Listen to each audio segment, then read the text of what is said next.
याद रह जाती है इंसान चले जाते ने, ज्यों दिने रात दे मेहमान चले जाते ने। रमतिया खा के गम जमाने दे, वंड के लोगों नूं मुस्कान चले जाते ने। इन्हां सतरां दे शायर ते गायक हज़ारा सिंह रमते होरां नूं तुसीं बीते कई वरियां तो सुणदे आ रहे हो। अपनी हासे दी कविता तूंबे नाल सुणाउण दा उन्हां दा अपना ही एक वखरा अंदाज़ है। मैनूं बड़ी खुशी है कि वो अपने ਸਰੋਤਿਆਂ ਦੀ ਮੰਗ ਨੂੰ स्वीकार करते हुए ਤੁਹਾਡੇ मनोरंजन ਲਈ पहुंचे हैं। बड़े माण नाल पेश कर रहे हैं पंजाबी हास्यां दे बेताज बादशाह हज़ारा सिंह रमता।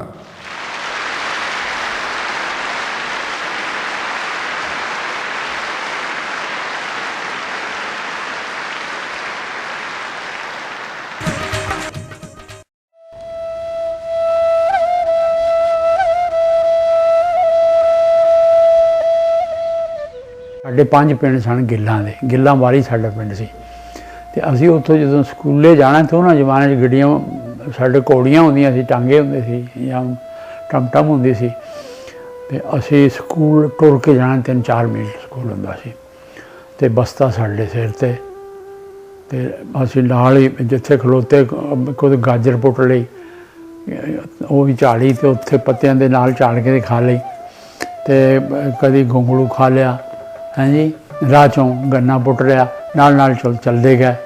ਅਤੇ ਜਦੋਂ ਉਹ ਸਾਡਾ ਇਹ ਸੀ ਵੀ ਕਦੀ ਇੱਥੇ ਜਿਵੇਂ ਆ ਕਿ ਹੁਣ ਇੱਥੇ ਬੋਤਲਾਂ ਦਾ ਪਾਣੀ ਪੀਂਦੇ ਨੇ ਅਤੇ ਸਾਡੇ ਨਹਿਰ ਹੁੰਦੇ ਸੀ ਅਤੇ ਇੱਥੇ ਤਾਂ ਪੁਣ ਕੇ ਪਾਣੀ ਪੀਂਦੇ ਨੇ, ਪਤਾ ਨਹੀਂ ਕਿਹੜੇ ਕਰ ਦਵਾਈ ਦਾ। ਸਾਡੇ ਉਸ ਸੀ ਵੀ ਪੱਗ ਲਾਈ ਅਤੇ ਅੱਗ ਲਾਈ ਜਾਂ ਦੁਪੱਟਾ ਲਾਇਆ ਅਤੇ ਐਸਾ ਕਰਤਾ ਪਾਣੀ ਦੇ ਪੁਣ ਕੇ ਆ ਜਾਂਦਾ ਸੀ ਵਿੱਚ, ਭਾਵੇਂ ਰੇਤਾ ਵੀ ਅੰਦਰ ਹੀ ਆ ਜਾਂਦਾ ਸੀ। ਅਤੇ ਉਹ ਤਾਂ ਗੁੜ ਵੀ ਉਹ ਖਾਂਦੇ ਉੱਥੇ, ਚੀਨੀ ਦਾ ਵੀ ਰਿਵਾਜ਼ ਕੋਈ ਨਹੀਂ ਸੀ, ਕੋਈ ਸ਼ੂਗਰ ਨਹੀਂ, ਕੋਈ ਕੁਝ ਨਹੀਂ, ਇਸ ਤਰ੍ਹਾਂ ਸੀ ਪਾਣੀ ਦੇ।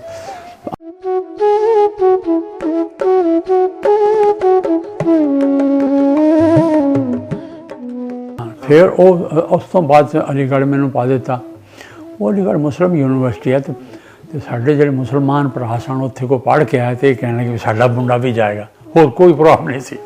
ਅਸੀਂ 4 ਅਤੇ ਪੱਗਾਂ ਵਾਲੇ ਸਾਂ ਅਤੇ 10 ਹਿੰਦੂ, ਬਾਕੀ ਸਾਰੇ ਮੁਸਲਿਮ ਯੂਨੀਵਰਸਿਟੀ ਸੀ। ਅਸੀਂ ਵੈਸੇ ਮੇਰੀ ਫਾਰਸੀ ਅਤੇ ਉਰਦੂ ਅੱਛੀ ਸੀ, ਇਸ ਵਾਸਤੇ ਮੈਨੂੰ ਕੋਈ ਉੱਥੇ ਤਕਲੀਫ ਕੋਈ ਨਹੀਂ ਹੋਈ।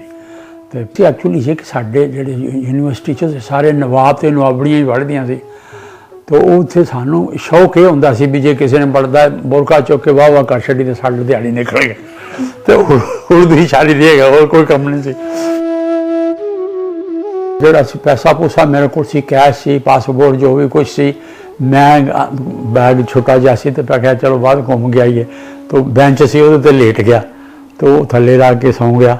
ਤਾਂ ਐਸਾ ਉੱਥੇ ਕੋਈ ਭਾਈ ਸੀ, ਇੰਨਾ ਐਕਸਪਰਟ ਸੀ, ਉਹਨੇ ਪਤਾ ਨਹੀਂ ਲੱਗਣ ਦਿੱਤਾ। ਮੈਂ ਹੱਥ ਵੀ ਚੁੱਕਿਆ, ਸਮਾਨ ਉਸੇ ਤਰ੍ਹਾਂ ਰੱਖਿਆ, ਉਹ ਸਮਾਨ ਲੈ ਗਿਆ। ਮੁਸ਼ਾਹਰਾ ਕਰਨਾ ਚਾਹੀਦਾ ਮੈਨੂੰ ਵੀ। ਫਿਰ ਮੈਂ ਆਖਿਆ ਏਡੇ ਏਡੇ ਉਸਤਾਦ ਨੇ ਅਤੇ ਇਹਨਾਂ ਦੇ ਵਿੱਚ ਤਾਂ ਮੈਂ ਰਗੜਿਆ ਜਾਵਾਂਗਾ ਅਤੇ ਮੈਨੂੰ ਐਸੀ ਕਰਾਂ ਕਿ ਇਹਦੀ ਪੰਜਾਬੀ ਤੋਂ ਮੈਂ ਦੀ ਸ਼ਾਇਰੀ ਨੂੰ ਤਹਿ ਤੱਕ ਪਹੁੰਚਾਂ। ਕਰ ਦਿੱਤਾ ਅਤੇ ਭਾਈ ਈਸ਼ਰ ਸਿੰਘ ਸਨ, ਉਹਨਾਂ ਦੀ ਫਿਰ ਮੈਂ ਕਾਪੀ ਕਰਨੀ ਸ਼ੁਰੂ ਕੀਤੀ ਵੀ ਇਹ ਕਿਸ ਤਰ੍ਹਾਂ ਲਿਖਦੇ ਨੇ। ਅਤੇ ਪਹਿਲਾ ਜਿਹੜਾ ਗਾਣਾ ਲਿਖਿਆ ਉਹ ਕੀ ਸੀ ਨਾ, ਲੰਡਨ ਦੀ ਸੈਰ। ਇੱਕ ਜੱਟ ਉਹ ਲੈ ਤੇ ਜਾਂਦਾ, ਹਾਸੇ ਦਾ ਸ਼ਾਇਰ ਲਿਖਿਆ ਵੀ ਇੱਕ ਜੱਟ ਉਹ ਲੈ ਤੇ ਜਾਂਦਾ ਅਤੇ ਉਹ ਕਿਸ ਤਰ੍ਹਾਂ ਉਹ ਚੱਲਦਾ, ਉਹ ਪੀਪੇ 'ਚ ਪਾਇਆ, ਪਹਿਲੋਂ ਟਿਕਟਾਂ ਲੈਣ ਜਾਂਦਾ ਅਤੇ ਉਹ ਅੰਦਰ ਬਾਬੂ ਹੈ ਖੜ੍ਹਾ, ਟਿਕਟਾਂ ਲੈਂਦਾ ਅਤੇ ਉਹ ਕਹਿੰਦਾ ਕਿੰਨੀਆਂ, ਕਹਿੰਦਾ ਜੇ 1.25 ਲੱਖ ਜਾਣਾ ਅਤੇ ਬਾਊ ਕਹਿੰਦਾ ਵੀ 1.25 ਲੱਖ ਦੀ ਟਿਕਟਾਂ ਅੱਜ ਕੋਈ ਨਹੀਂ, ਉਹ 1.25 ਲੱਖ ਨਹੀਂ, ਮੈਂ ਤਾਂ ਇਕੱਲਾ ਹੀ ਹਾਂ। ਤੇ ਸੁਰਮਾ ਪਾ ਕੇ ਬਣ ਗਿਆ ਗੱਭਰੂ ਮਤਵਾਲਾ, ਕੁਝ ਰੋਟੀਆਂ ਨਾਲ ਅਚਾਰ ਮੈਂ ਥੈਲੇ ਵਿੱਚ ਪਾਇਆ, ਲੰਡਨ ਜਾਣਾ ਤੇ ਕੁਝ ਰੋਟੀਆਂ ਨਾਲ ਅਚਾਰ ਮੈਂ ਥੈਲੇ ਵਿੱਚ ਪਾਇਆ, ਤੇ ਲੰਡਨ ਜਾਣ ਲਈ ਪਿੰਡ ਤੋਂ ਸਟੇਸ਼ਨ ਤੇ ਆਇਆ।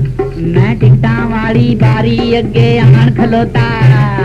ਅੱਜ ਪਹਿਲੇ ਦਿਨ ਪਲੇਟਫਾਰਮ ਵੇਖਿਆ ਤੇ ਪਹਿਲੇ ਦਿਨ ਗੱਡੀ ਤੇ ਚੜ੍ਹਨਾ, ਪਹਿਲੋਂ ਸਾਰੀ ਜ਼ਿੰਦਗੀ ਸੰਡਿਆਂ ਦੇ ਸਵਾਰ 'ਚ ਹੁੰਦੇ ਰਹੇ। ਮੈਂ ਟਿਕਟਾਂ ਵਾਲੀ ਬਾਰੀ ਅੱਗੇ ਆਣ ਖਲੋਤਾ, ਉਹਦੇ ਅੰਦਰ ਬਾਬੂ ਬੰਦ ਸੀ ਜਿਉਂ ਪਿੰਜਰੇ ਤੋਤਾ।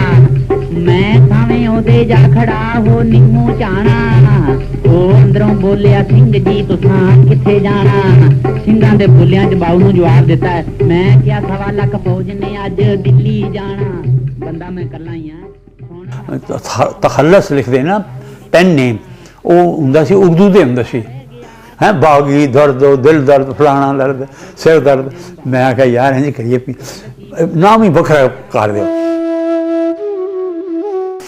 ਤੇ ਉਹ ਪਹਿਲਾਂ ਉਹਨਾਂ ਦਾ ਰਿਕਾਰਡ ਹਿਜ਼ ਮਾਸਟਰਵਾਜੀ ਦਾ ਜਿਹੜਾ ਸੀ ਨਾ, ਰਿਕਾਰਡ 3 ਮਹੀਨੇ ਲੱਗਦੇ ਕਲਕੱਤੇ ਜਾ ਕੇ ਬਣਦਾ ਸੀ। ਤੇ ਆਪਾਂ ਫਿਰ ਇਹ ਸੀ ਪਤਾ ਨਹੀਂ ਬਣਦਾ ਕਿ ਨਹੀਂ ਬਣਦਾ, ਦਿਲ ਤੇ ਖੁਸ਼ ਹੋ ਗਿਆ, ਰਿਕਾਰਡ ਕਰਾ ਛੱਡਿਆ।